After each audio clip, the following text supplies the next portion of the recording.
ಇರ್ತೈತಿ. ಒಂದಿಷ್ಟು ಏನಾಗ್ತದೆ ಅಂದರೆ, ದ್ವೇಷ ಇದರ ಅರ್ಥ ಏನು ಅಂದ್ರೆ, ಇವ್ರು ನನಗೆ ಆಗೋದಿಲ್ಲ ಅಥವಾ ಇವ್ರು ನನಗೆ ಹಿಡಿಸೋದಿಲ್ಲ.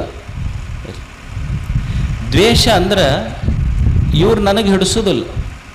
ಈಗ ಊರು ಅಂದಮೇಲೆ 4 ಮಂದಿ, ಮನೆ ಅಂದಮೇಲೆ 4 ಹೆಚ್ಚು ಕಡಿಮೆ ಇರ್ತೈತೆ ಇಲ್ಲ.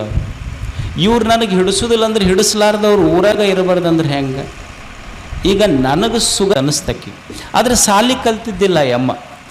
ಎಲ್ಲರೂ ವಚನ ಬರೀತಾರೆ, ಎಲ್ಲರೂ ಹಾಡ್ತಾರೆ, ಎಲ್ಲರೂ ಅನುಭವ ಮಂಟಪದೊಳಗೆ ಇಷ್ಟು ಡಿಸ್ಕಷನ್ ಮಾಡ್ತಾರಲ್ಲ, ನಾನು ಒಂದು ಏನರ ವಚನ ಬರಿಬೇಕು. ಆಕೆ ಬರಿಬೇಕಂತೇಳ, ಆದರೆ ಸಾಲಿ ಕಲ್ತಿದ್ದಿಲ್ಲ ಆಕಿಗೆ ಅನ್ನಿಸ್ತು ಏನಾರ ಬರಿಬೇಕು ಅಂತ. ಹಿಂಗೆ ಹೋಗಿ ಅಡ್ಡಾಡ್ಕೊತಿದ್ಲು, ಏನೂ ಗೊತ್ತಾಗಲಿಲ್ಲ. ನೋಡಿ ನೋಡಿ ಬರಿಬೇಕಂತಿದ್ಲು. ಬಡಿಗೆತನದ ಕೆಲಸ ಮಾಡ್ತಿದ್ರಲ್ಲ, ಅವ್ರ ಮನ್ಯಾಗ ಒಂದು ಬಡಿಗೆತನ ಮಾಡೋ ಹುಡುಗಿತ್ತು. ಓಣ್ಯಾಗ ಅವೆಲ್ಲ ಬಡಿಗೆತನ ಮಾಡೋ ಕೆಲಸ ಎಲ್ಲ ದಾರಿ ಹಿಡ್ಕೊಂಡು ಒಬ್ಬ ಹೆಣ್ಮಗಳು ಹೊಂಟಿದ್ಲು. ಈ ಹುಡುಗನ ಕಣ್ಣ ಹೆಣ್ಮಗಳ ಕಡೆ ಹೋತು, ಕೈಯಾಗಿರೋ ಬಾಚ್ ಐತಲ್ಲ ಕಾಲಿಗೆ ಬಡಿತದ. ಇದನ್ನ ನೋಡಿದ ಕೂಡಲೇ ಒಂದು ಲೈನ್ ಬರೆದ್ಲಂತ, ಕೈ ತಪ್ಪಿ ಕೆತ್ತಲು ಕಾಲಿಗೆ ಮೂಲ ಅಂತ ಒಂದು ಲೈನ್ ಬರೆದ್ಬಿಟ್ಲಕ್ಕೆ. ಅಂದ್ರೆ ನೋಡಿ ನೋಡಿ ಬರೆಯಕತ್ಲು. ಆಮೇಲೆ ಮಧ್ಯಾಹ್ನ ಆತು, ಮನ್ಯಾಗ ಕುಂತಿದ್ಲು. ಒಬ್ಬಕ್ಕೆ ಹೆಣ್ಮಗಳು ಗಂಡನ ಜೊತೆ ಗಲ್ಲ ಗಲ್ಲ ಗಲ್ಲ ಬಾಯಿ ಮಾಡಕತ್ತಿಲ್ಲಂತ. ಈಗ ಅಂತಾರಿಲ್ಲ ನಿಮ್ಮ ಕಡೆ ಶಬ್ದ, ಗಲ್ಲ ಗಲ್ಲ ಗಲ್ಲ ಬಾಯಿ ಮಾಡೋದು. ಅವು ಏನು ಶಬ್ದ, ಯಾವ ಡಿಕ್ಷನರಿ, ಕನ್ನಡ ಡಿಕ್ಷನರಿಗಂತೂ ಇಲ್ಲಿ ಶಬ್ದ. ಗಲ್ಲ ಗಲ್ಲ ಗಲ್ಲ ಬಾಯಿ ಮಾಡಕತ್ತಿದ್ಲು. ಭಾಳ ತಡ್ಕೊಂಡಿದ್ದು ಗಂಡ ತಾಪಾಗಿ ಒಂದು ಜೋರು ಕಪಾಳಕ್ಕೆ ಹೊಡೆದ, 2 ಹಲ್ಲ ಬಿದ್ದು ಉಚ್ಚಿ. ಅವಾಗ ಅದನ್ನು ನೋಡಿದ ಕೂಡಲೇ ಒಂದು ಲೈನ್ ಬರಲ್ಲಂತ, ಬಾಯಿ ತಪ್ಪಿ ನಡೆಯಲು ದವಡೆಗೆ ಮೂಲ ಅಂತ ಮತ್ತೆ 2ನೇ ಲೈನ್ ಬರೆದ್ಬಿಟ್ಲ ಅಲ್ಲೇ. ಸಾಯಂಕಾಲ ಆತು, ಒಬ್ಬ ಅದನ್ನು ತೊಗೊಂಡು ಹೋಗಕತ್ತಿದ್ನಂತ. ಅದನ್ನು ತೊಗೊಂಡಂದ್ರೆ ಗೊತ್ತಾಗುತ್ತಿಲ್ಲ, ನಾವೇನು ಹೇಳೋದು ಬೇಡಲ್ಲ, ಎಕ್ಸ್ಪೀರಿಯನ್ಸ್ಡ್ ಅದಿರಲ್ಲ. ಅದನ್ನು ತೊಗೊಂಡು ಜೋಲಿ ಹೊಡ್ಕೊಂಡು ಹೊಂಟಿದ್ದ. ದೊಡ್ಡ ಗಟಾರ ಇತ್ತು, ಇನ್ನೇನು ಅವ ಬೀಳಕತ್ತಿದ್ದ. ಅವ ಬೀಳ್ತಾನೆ ಬಾ ಅಂಥೇಳಿ ಪಾಪ ಒಬ್ಬ ಅವನ್ನ ರಕ್ಷಣೆ ಮಾಡಕ್ಕೆ ಹೋದ, ಅವನು ತೊಗೊಂಡ ಬಿದ್ದವ. ಅದನ್ನು ನೋಡಿ ಒಂದು ಲೈನ್ ಬರಲಂತ, ವ್ರತಹೀನನ ನೆರೆಯಲು ನರಕಕ್ಕೆ ಮೂಲ ಕರ್ಮಹರ ಕಾಳೇಶ್ವರ ಅಂತ. ಅಂದ್ರೆ ಬಸವಣ್ಣವರು ಯಾರಿಗೇನು ಗೊತ್ತಿರಲಿಲ್ಲ, ಅವ್ರ ಬಾಯಾಗ ವಚನ ನುಡಿಸ್ದ ಅಂತ. ಒಬ್ಬ ಗುರು ಯಾವಾಗ ಆಗ್ತಾನ, ಬಸವಣ್ಣವ್ರು ಯಾಕೆ ದೊಡ್ಡವರಾದರು, ಒಬ್ಬ ಗುರು ಯಾವಾಗ ಆಗ್ತಾನಂದ್ರೆ, ನಿನ್ನ ಕೈ ನೋಡಿ ಬರೀ ಭವಿಷ್ಯ ಹೇಳೋರು ಗುರುಗಳಾಗೋದಿಲ್ಲ, ನಿನ್ನ ಕೈ ಹಿಡಿದು ನಿನ್ನ ಭವಿಷ್ಯ ರೂಪಿಸುವವರು ಗುರುಗಳಾಗ್ತಾರೆ ಅನ್ನೋದಕ್ಕೆ ಬಸವಣ್ಣನೇ ಒಂದು ದೊಡ್ಡ ಉದಾಹರಣೆ. ಎದ್ಯಾಗ ಪ್ರೇಮ ಕಲಿಸಿದ್ರು, ನಾಲ್ಗೆ ಮೇಲೆ 2 ಚಲೋ ಮಾತು ಕಲಿಸಿದ್ರು, ಕೈಯಾಗ ಒಂದಿಷ್ಟು ಚಲೋ ಕೆಲಸ ಮಾಡ್ರಿಪ್ಪ. 2 ಕೆಲಸ ಮಾಡಬೇಕು ಮನುಷ್ಯ ಈ ಕೈಯಿಂದ. ಒಂದು ಉಪಜೀವನಕ್ಕಾಗಿ ಕೆಲಸ ಮಾಡಬೇಕು, ಇನ್ನೊಂದು ಉಪಕಾರ ಸ್ಮರಣೆಗಾಗಿ ಕೆಲಸ ಮಾಡಬೇಕು. ಉಪಜೀವನಕ್ಕಾಗಿನೂ ದುಡಿಬೇಕು, ಉಪಕಾರ ಸ್ಮರಣೆಗಾಗಿನೂ ದುಡಿಬೇಕು ಮನುಷ್ಯ. ಉಪಜೀವನಕ್ಕಾಗಿ ದುಡಿಬೇಕು. ನಾವೆಲ್ಲ ಹೇಳ್ತೀವಿ ನೋಡ್ರಿ, ಇವ್ರು ಮಾಡಿಸ್ಯಾರ್ರಿ ನಮಗೆ, ನಮ್ಮದೆಲ್ಲ ಭಾಳ ಚಲೋ ಇತ್ತು. ಇವರು 3 ದಾರಿ ಕೂಡಲ್ಲಿದ್ದು ಮಣ್ಣು ತೊಗೊಂಡು ಬಂದು ಮಾಡಿಸ್ಯಾರ ನಮಗೆ. ಅಲ್ಲ, 3 ದಾರಿ ಮಣ್ಣು ತೊಗೊಂಡು ಇವ್ರಿಗೆ ಯಾಕೆ ಮಾಡ್ಸೋಕೆ ಹೋಗ್ತಾರ? ಅದು ಭೂಮಿ ತಾಯಿ ಅಂತಾಳ. ನಾ ಯಾರಿಗೆ ಕೆಟ್ಟದ್ದು ಮಾಡೋಕ್ಕೆ ಹೋಗ್ಲೋ, ನಾನು ಯಾರು ತಲೆ ತಿಕ್ಕಕ್ಕೆ ಹೋಗಿಲ್ಲ.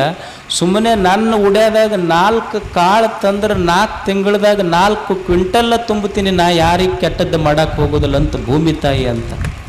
ಆದ್ರೆ ಮನುಷ್ಯನ ತಲೆಯಾಗಿದ್ದು ಏನು ಅಂದ್ರೆ, ಅವ್ರು ಮಾಡಿಸ್ಯಾರ ನಮಗೆ. ಒಟ್ಟ ಕಣ್ಣಿಗೆ ಕಾಣ್ತೈತ್ರಿ, ಕೈಗೆ ಹತ್ತೋದಿಲ್ಲ ಅನ್ನೋದಿಲ್ಲ. ಕಣ್ಣಿಗೆ ಕಾಣ್ತೈತಿ, ಒಟ್ಟು ಕೈಗೆ ಹತ್ತೋದಿಲ್ಲ. ಮತ್ತು ಹೋಗಿ ನಂಬರ್ ಹಚ್ಚಿ ಬಂದ್ರೆ ನಿನ್ನ ಕೈಯಾಗ ಯಾಕೆ ಬರ್ತೈತಿ, ಅವ್ರ ಕೈಯಾಗ ಹೋಗ್ತೈತದ. ಭಾರಿ ಭಾರಿ ಭಕ್ತರಿರ್ತಾರೆ. ಈಗ ಸ್ವಾಮಿಗಳಿಗೆ ನಮಸ್ಕಾರ ಮಾಡ್ತಾರಲ್ಲ, ನಮಸ್ಕಾರ ಮಾಡಿದಾಗ ಗುರುಗಳು ಕಲಸಕ್ರಿ ಕೊಟ್ರಂದ್ರೆ ಅವು ಎಣಿಸಿ ಸಹಿತ ನಂಬರ್ ಹಚ್ಚು ಭಕ್ತರದಾರ ಈಗೆಲ್ಲ. ಮತ್ತು ನೀ ಕಣ್ಣಿಗೆ ಕಾಣ್ತೈತಿ, ಕೈಗೆ ಹತ್ತೋದಿಲ್ಲ ಅಂತ ಬೇರೆಯವ್ರ ಕೈಯಾಗ ಕೊಟ್ಟರೆ ನಿನ್ನ ಕೈಯಾಗ ಹೆಂಗೆ ಇರ್ತೈತಿ ಹೇಳೋದು. ಅದಕ್ಕೆ ಶರಣರು ಕಲಿಸಿದ್ದೇನು ಅಂದ್ರೆ, ದುಡಿ ಮೊದಲಂತ.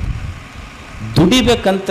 ಕೈಯಾಗ ದಾರ ಕಟ್ಕೊಂಡ ಕೈಗಳಲ್ಲಿ ಲಕ್ಷ್ಮಿ ಇರುವುದಿಲ್ಲ, ದುಡಿಯುವ ಕೈಗಳಲ್ಲಿ ಲಕ್ಷ್ಮಿ ಇರ್ತಾಳನ್ನುವ ಸತ್ಯ ನಾವೆಲ್ಲ ಅರ್ಥ ಮಾಡಬೇಕು. ಹೆಂಗೆ ದುಡಿಬೇಕು ಮನುಷ್ಯ ಅಂದ್ರೆ, ಭೂಮಿ ತಾಯಿ ಅಂತಿರ್ಬೇಕು, ನಾನಾ ದಣಿದಿನಪ್ಪ ನೀ ರೆಸ್ಟ್ ತಗೋ ಹೋಗೋ ಅನ್ನೋವಂಗೆ ದುಡಿಯುವುದನ್ನು ಕಲಿಬೇಕು ಮೊದಲು. ದುಡಿಬೇಕು ಮನುಷ್ಯ, ಆಲಸಿಯಾಗಿರಬಾರ್ದು. ನಾವು ಹೇಳ್ತೀವಿ ನಮ್ಮ ಮನೆ ಮಗ್ಗಲ್ದವರು ಭಾಳ ವೈರಿಗಳದಾರ, ಇಲ್ಲ ನಮ್ಮ ಹೊಲದ ಮಗ್ಗಲ್ದವ್ರು ಭಾಳ ವೈರಿಗಳದಾರ. ಋಷಿ ಏನಂತಾರಂದ್ರೆ, ನಿನ್ನ ವೈರಿ ನಿನ್ನ ಮನೆ ಮಗ್ಗಲ್ದಾಗೂ ಇಲ್ಲ, ನಿನ್ನ ಮನೆ ಮಗ್ಗಲ್ದಾಗೂ ಇಲ್ಲ, ನಿನ್ನ ಮಗ್ಗಲು ಹೊಲದಾಗೂ ಇಲ್ಲ, ನಿನ್ನ ವೈರಿ ನಿನ್ನೊಳಗ ಅದಾನ. ಯಾರು ಅಂದ್ರೆ ನಿನ್ನೊಳಗಿರುವ ನಿನ್ನ ಆಲಸ್ಯತನ ಐತಲ್ಲ, ಅದೇ ನಿನ್ನ ನಿಜವಾದ ಶತ್ರು ಅಷ್ಟೆ. ನಿನ್ನ ಆಲಸ್ಯತನವೇ ನಿನ್ನ ಶತ್ರು. ಮನುಷ್ಯ ದುಡಿಬೇಕಾಗ್ತೈತಲ್ಲ. ಆಲಸ್ಯಂ ಹಿ ಮನುಷ್ಯಾಣಂ ಶರೀರಸ್ಥೋ ಮಹಾನ್ ರಿಪು.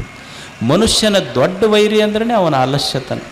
ಅದಕ್ಕೆ ಶರಣರು ಕಲಿಸಿದ್ದು ಕಾಯಕ. ಮೊದಲು ಮನುಷ್ಯ ಉಪಜೀವನಕ್ಕಾಗಿ ದುಡಿಬೇಕಾಗ್ತೈತಿ.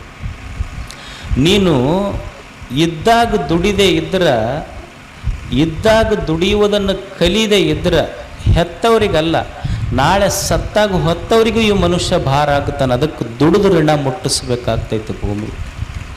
ದುಡಿಯುವುದು ಮೊದಲ ಉಪಜೀವನಕ್ಕಾಗಿ ದುಡಿಬೇಕು. ಈ ಬೊಗರಿ ಆಡಿಸ್ತಿರಲಿ, ಬೊಗರಿ ಆಡಿಸುವಾಗ ನೋಡ್ರಿ, ಬೊಗರಿ ಎಲ್ಲಿವರೆಗೆ ನಿಲ್ತೈತಿ ಅಂದ್ರೆ ಎಲ್ಲಿವರೆಗೆ ತಿರುಗ್ತೈತಿ ಅಲ್ಲಿವರೆಗೆ ನಿಲ್ತೈತಿ. ಯಾವಾಗ ತಿರುಗದು ನಿಲ್ತೈತಿ ಬೊಗರಿ ಬೀಳ್ತೈತಿ.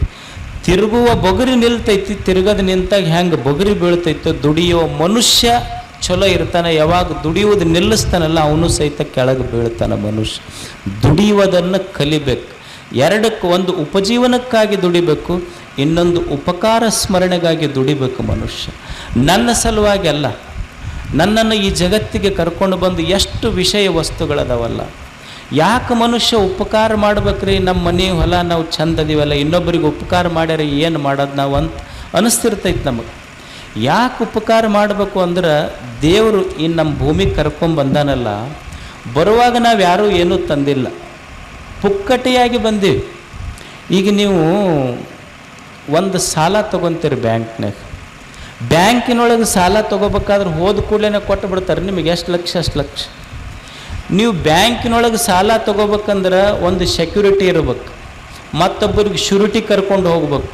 ಮಣ್ಣಿನೋ ಹೊಲನೋ ಬಂಗಾರದೋ ನಿಮ್ಮದು ಒತ್ತಿ ಇಟ್ಕೊಂಡು ನಿಮಗೆ ಸಾಲ ಕೊಡ್ತಾರೆ.